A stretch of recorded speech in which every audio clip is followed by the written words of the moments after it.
جناب صدر، معزز سامعین کرام اور میرے پیارے ہم وطن ساتھیوں، السلام علیکم ورحمۃ اللہ وبرکاتہ۔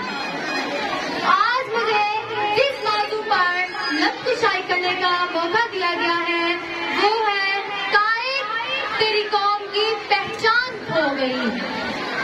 اس موضوع پر تقریر کرنے کے لیے جب میں نے قلم اٹھایا تو جدید دور کا یہ قلم مجھ سے سوال کرنے لگا کہ تمہاری بھی پہچان تھی کیا؟ جناب صدر، سچ پوچھیے تو یہ سوال نہیں تھا، یہ پوچھے گئے بات نہیں، الفاظ کی بولی تھی جن کا جواب دینا بھی فرض تھا۔ اس پہ قمر نسل کو لازمی دینا بھی فرض تھا کہ ہماری پہچان ایمان، اطاعت، تنظیم ہے۔ ارے ہمارا نام جانا جاتا تھا کہ ایک قوم عظیم، اس پرچم کے سائے تلے ہم ایک تھے۔ ہماری قوم کے 90% لوگ نیک تھے۔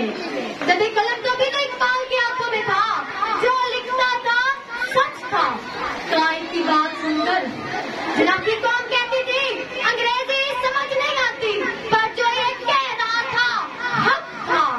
اس پاکستان کا مطلب لا الہ الا اللہ تھا، پر یہاں ہندو اپنے مندروں کا آزاد تھا، عیسائی اپنے گرجا گھروں میں عبادت جا کر کرنے کو آزاد تھا۔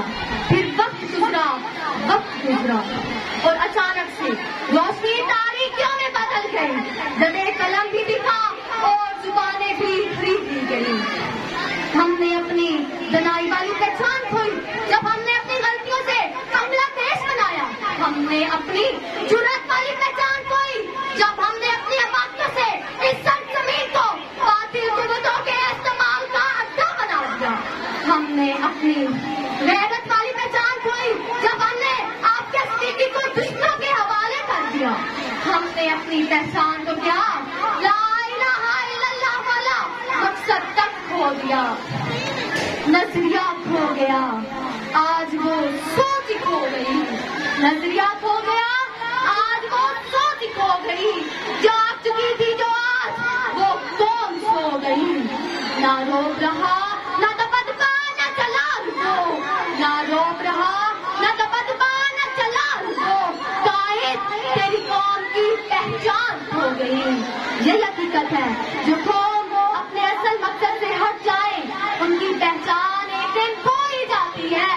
بس میں یہی کہنا چاہوں گی صدر عالی وقار، اس مٹی سے وفا تم بھی کرو ہم بھی کریں، اس مٹی سے وفا تم بھی کرو ہم بھی کریں، اس کا جو حق ہے ادا تم بھی کرو ہم بھی کریں۔